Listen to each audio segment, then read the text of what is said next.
Ladies and gentlemen, you are watching yet another episode of Lima Shenanigans of 1977. It's Monday night, and you know what that means. It's time for your weekly WWE Monday Night Raw Event Center report. And now here is the man to give you that report, Mr. Eric M. Lima. Thank you very much, Mr. Announcer, sir. Well, hello there, everyone. Welcome to yet another episode of Lima Shenanigans 1977, episode number 1839. We just finished watching Monday Night. I just finished watching Monday Night Raw, and to those, my subscriber count has jumped up majorly, and I want to thank everyone who's been subscribing. I know a lot. I usually get notifications about who subscribed to me and not. And if you have subscribed to me, if you're one of the few recent subscribers and made the jump up to 358 subscribers, thank you so much. It's totally awesome for your support, and welcome to my channel. I do appreciate you guys wholeheartedly.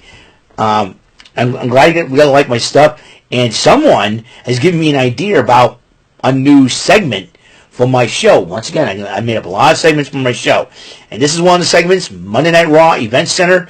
As you know, Monday Night Raw. This is the final Monday Night Raw, not just of November 2024, the final Monday Night Raw until Survivor Series this coming Saturday at 6. That's right. Saturday at 6. It is a huge event. War games, as you know. War games, as William Regal would say. Hey, this is really cool. Totally awesome. I'm having fun here. And just a little word of warning. Throughout this week, because of having Thursday off because of Thanksgiving, I am working till 11 o'clock tomorrow, Tuesday, Friday, and Saturday, which is kind of a good thing, because that way I can use that extra hour to clean up whatever I'm missing or anything like that. I can really thoroughly do the outside. So that's and that could be very, very important as we go along here, and kind of really establish a lot of things. So I'm kind of totally excited about it. So. As you know, on the last video, I talked about Seeing Red 1. It was a great video, a great movie, once again. Check it out. And checking it out. People will tell me good stuff. Thank you very much. But now it is time for me to talk about what happened on Monday Night Raw. To kick it off, Gunther is kicking off Monday Night Raw as the lovely Jackie Redmond. I like Jackie Redmond. She's very beautiful. Very cute. Interviewing Gunther. Gunther was about to say something until Damian Priest interrupts him. And then Damian Priest kind of taunts Gunther to talk. Gunther has not said a word. And until Gunther decided to attack Priest, and Priest fought back, giving Gunther a razor's edge onto the announce table where Joe Tessitore and Wade Barrett were sitting. I'll tell you one thing, Joe Tessitore, welcome to Monday Night Raw. Welcome to the WWE. Life is going to be crazy for you, brother. And I like your announcing style. You're really cool. And I'll tell you what, it's going to be a totally awesome thing. So, hope you're ready, my friend. Hope you're ready. Now, Bianca Belair was talking about Naomi, and talking to Naomi about about how's Jade Cargill doing, and and Bianca Belair, she's hurt real bad. Jake said Jade Cargill's hurt real bad. We need a fifth member. Naomi suggested that Bayley would, that Bayley would be the fifth one, should be the fifth woman. But then Io Sky comes up and interrupts her, and she goes, I think Kairi Sane. And you know what? I wouldn't think of it. I would think of it too. Kairi Sane or Bayley. Both women have experience with war games. And then they were still talking about it until Rhea Ripley goes, listen, we got to get out there and get that advantage match. Not only that, we'll decide who the fifth member is.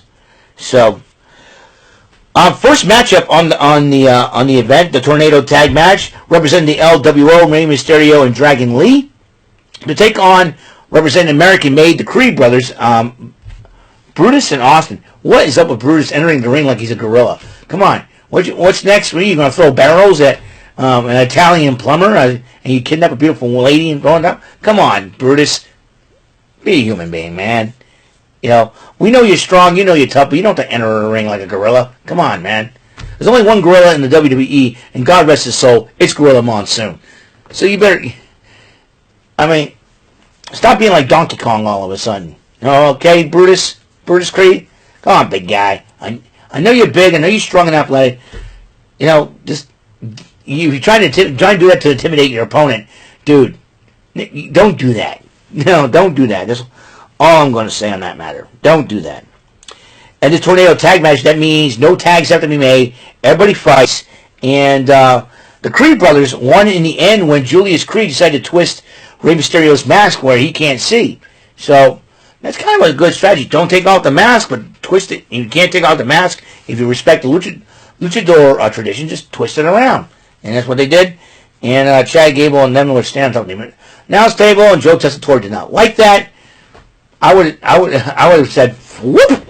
I'd be like, you tripped. You're not supposed to stand on here. You'll lose your balance and you fall. And then and they say, we saw what happened. You're going to get it. I'll be like, ain't my fault. You want to fight me? Get a slap. Whammo! Do the Krampus shot. Boom! Smack him across the face. So, and then the Judgment Day, we're talking about Survivor Series, and tonight, as Finn Balor and JD McDonough were defending the tag team are going to be defending the tag team titles against the War Raiders. R-Truth interrupts R-Truth, dude. I need a place to hide out here from Butch. And Finn Balor goes, you better get out of here, or he's going to be hiding from me. Fine, Thanksgiving's off, and he runs away. What? R-Truth. Hang out with and Damian Priest. R-Truth is just hilarious. R-Truth is just hilarious. Well, Braun Breaker, the Intercontinental Champion, went up against Ludwig Kaiser in a non-title match. Now, Ludwig Kaiser made an appearance at the organization that he first started out with before NXT came a-calling, and that would be the WXW in Germany.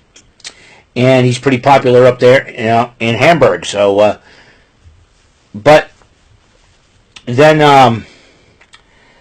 and the matchup was going great until Ludwig Kaiser went to do the run around hitting the breaker until Sheamus came flying to the ringside and starts busting up on Kaiser, beating him up. Referee sees it, disqualifies, and throws the match out, giving Kaiser the victory by disqualification. And then Braun Breaker gets in his face. Both men start arguing, and they're about to go at it. Officials and referees were trying to separate these two, and then they started brawling. Then after the commercial break, all three men continue the brawl. Adam Pearce says, okay, enough, that's it. You want to fight? You want to fight? You want to fight? Fine. Triple threat, Intercontinental title, Survivor Series. And you know what? I'm hoping Sheamus wins that one. He deserves it. Ludwig Kaiser is... I hope Sheamus knocks out Ludwig Kaiser like I knocked out Ludwig Kaiser's cousin. Yeah. Von Kaiser? Punch out? Dude. Anyways. So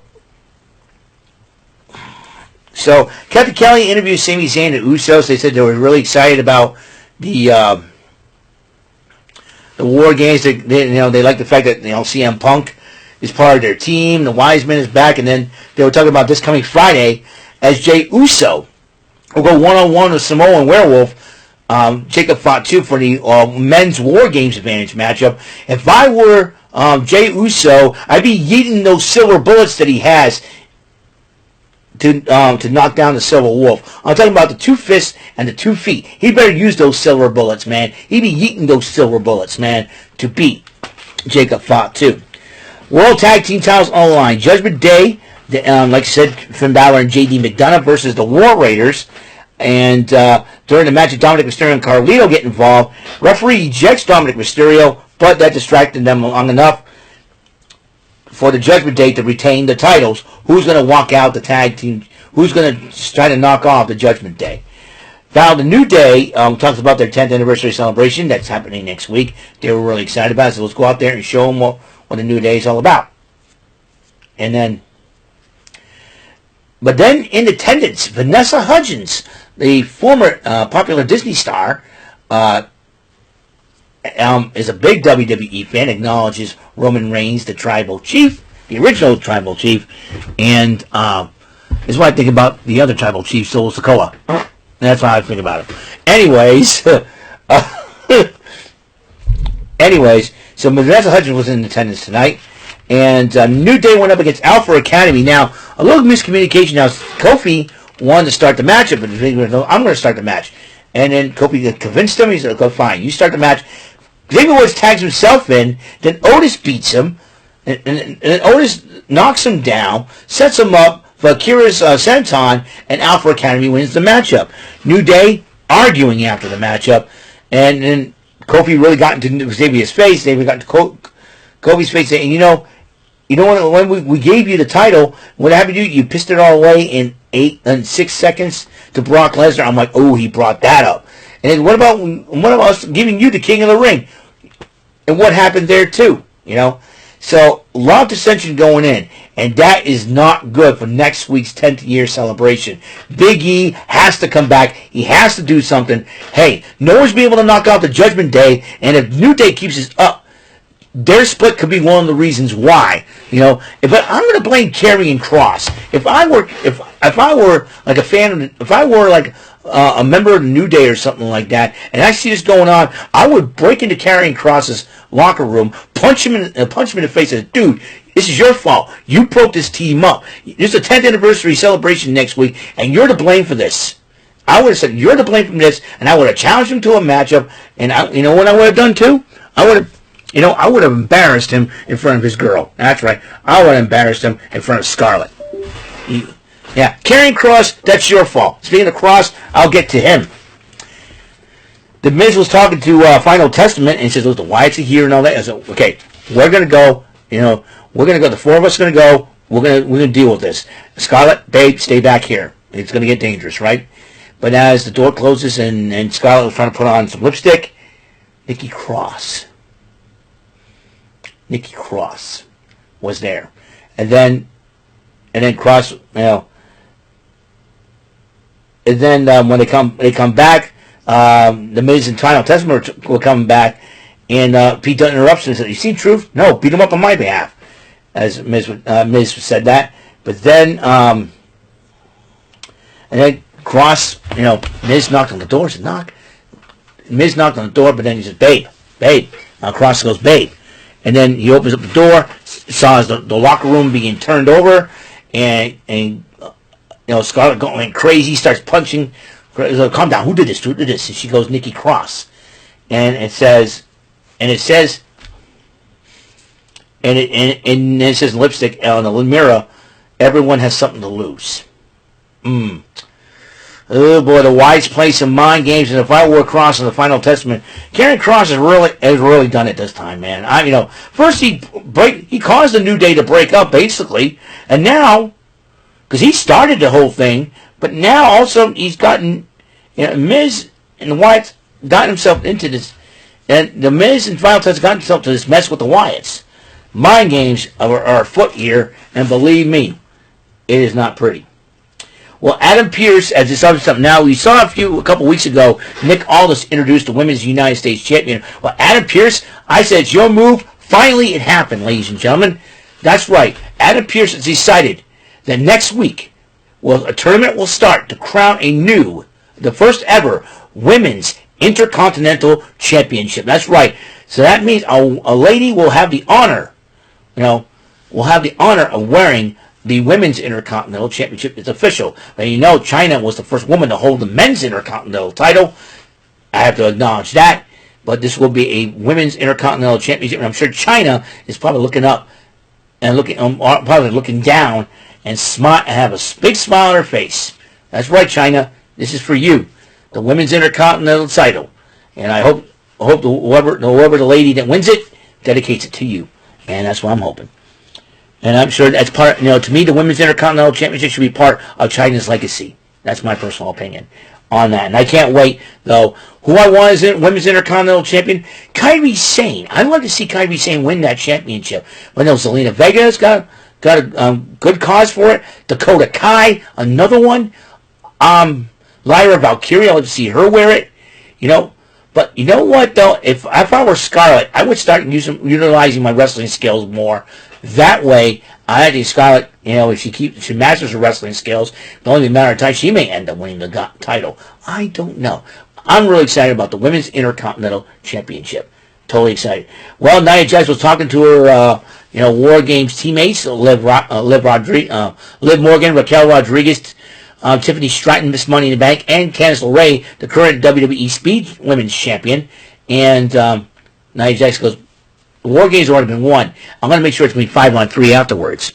So they had their matchup, the Women's War Games Advantage matchup, Bianca Belair and Nia Jax. Now, as you know, there's no status on the women's, Jade Cargill suffered a lot of injuries. And as a result, she may be out for a while, up to 3 months or more. So,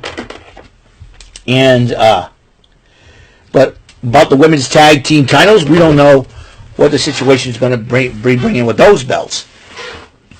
But a lot of women are going to be hungry, and that women's intercontinental title is very important. So, Bianca Belair and Nia Jax went one-on-one, and during the matchup, Bayley, of all people, gets involved in the matchup, knocks down Nia Jax, helping Bianca Belair hit the 450. 1, 2, 3. 1, 2, 3. Bianca Belair wins the matchup and has the women's advantage for her team. Now, she looks at Bayley at ringside and has a smile on her face for the very first time.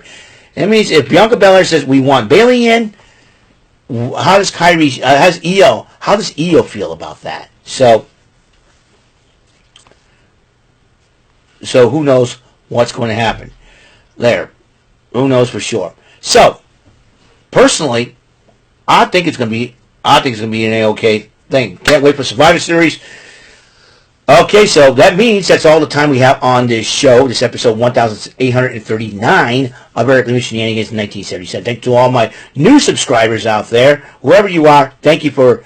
my subscriber count went up by 3, and I'm up to what? 358 subscribers now. Totally awesome about that. Feeling very happy. Feeling very chipper about that.